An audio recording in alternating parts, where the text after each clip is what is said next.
Hello, I'm Dr. Shantae, and we are in one of my favorite corners of the house. This time last year, this was a corner of junk. It was rolled up rugs that I had not used in years. It was a whiteboard where I would occasionally just kind of jot out junk notes, but really wasn't actively using it. It was just a corner of clutter, essentially. And one of the things that I did to ground my nervous system was go full throttle back into an old familiar friend, which is reading. So this is my reading corner. I have books that need shelving. Like I plan to have my handyman guy come in and put some shelves in the back here because I am running out of real estate. But today, I want to share the three best books that I read in 2025. These three books, when I finished them,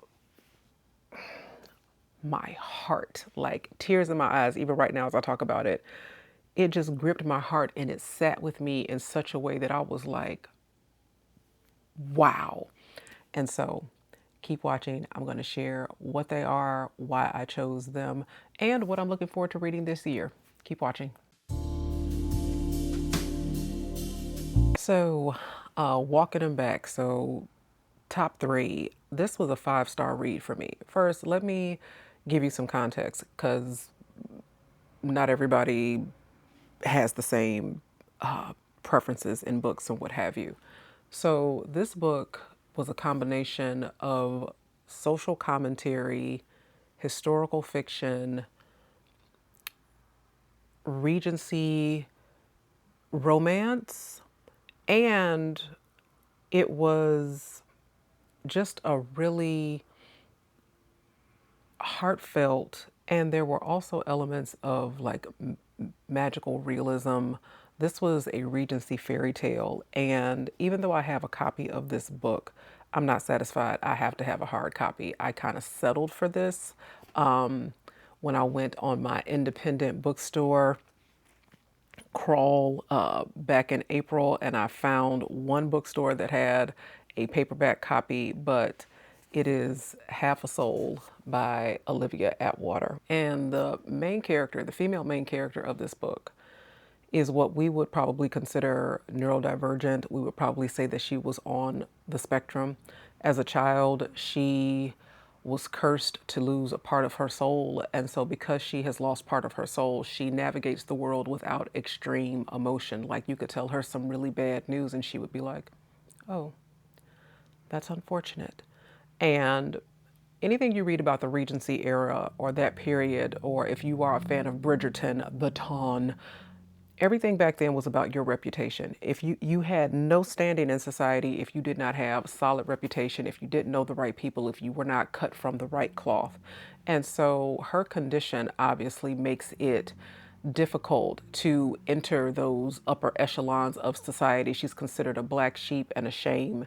And yet she has more grit, more strength, more fearlessness, more courage, more virtue than all of quote unquote polite society. And she finds herself squarely in the gaze of one of the most unliked persons in society, who is this Lord Sorcier who has his own set of challenges with society. And I don't want to give away too much, but this was, it knocked it out of the park. And so if you bristled at Bridgerton like, I really don't want to get into that.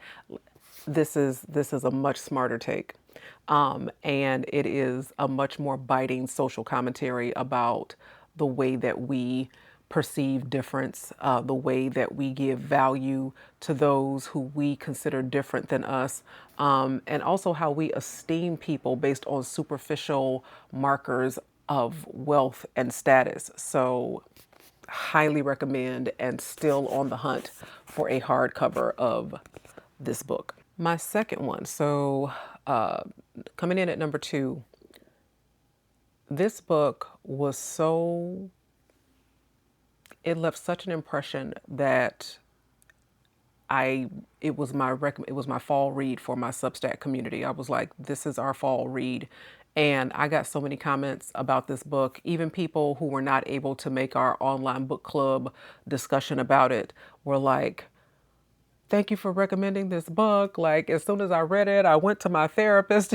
Like, it was really one of those books about existentialism and life and your place in it.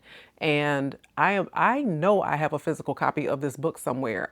Sometimes this is like the drawback of having too many books. And I have a system, like it's color coded, like it's themed, all the things, but for whatever reason, I cannot lay my hands on the physical copy of this book, so I'm going to have to replace it. But it is The Midnight Library by Matt Haig. I think I might have a Kindle copy of it, but that will never do.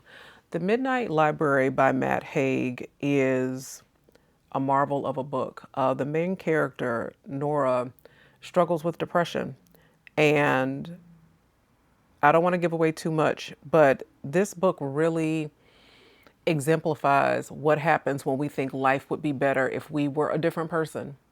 Life would be better if I had been born to different circumstances. Life would be better if I had different parents. What would my life be if I had made different choices? And the main character has an opportunity to explore all of those choices. I'm scrolling through here to see if I do have it in my Kindle stack. Yes, I do. The main character, she gets to explore what it would be like if she had lived a different life. And so the Midnight Library looks just like this. Okay.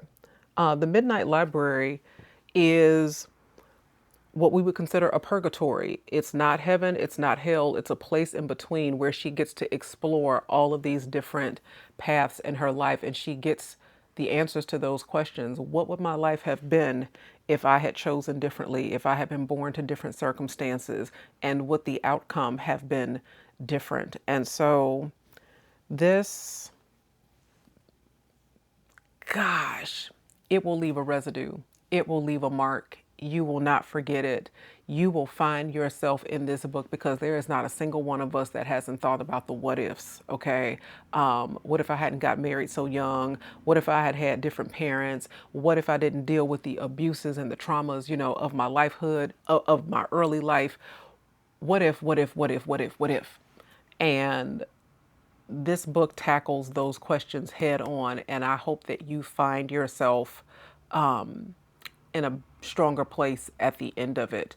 As a good companion to this book, which has nothing to do with the author or the book itself, but if you're like, books, ah, I think a good entree pairing as a movie to this book would be Soul by Pixar. Yes, the cartoon. Pixar, boy, I'm like, these cannot be kids. These cannot be kids' films because I remember getting to the end of Soul and feeling very much like I wanted to have my therapist on speed dial because Soul is a great on-ramp into this book because it's another look at the what ifs. It's like, what if all my dreams had come true? What if I wasn't struggling? What if I wasn't scraping by? What if I finally got that thing that I have been pursuing my whole life?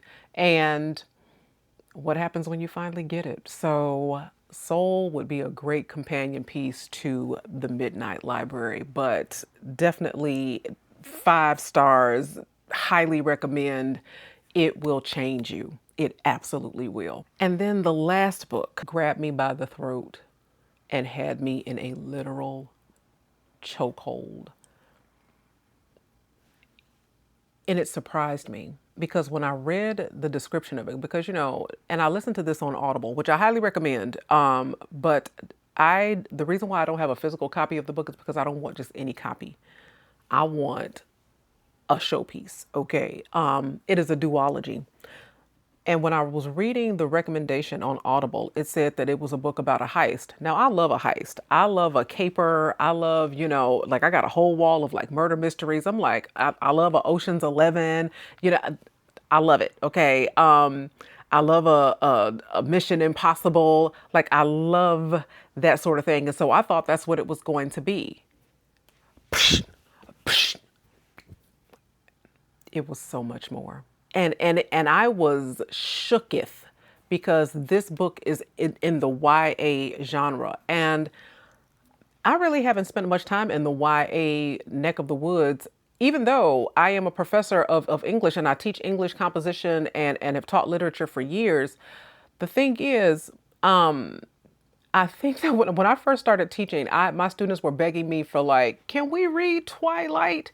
And I think that I just kind of left it there. I was like, okay, YA is like Twilight type stuff, reiterations of Romeo and Juliet tropes.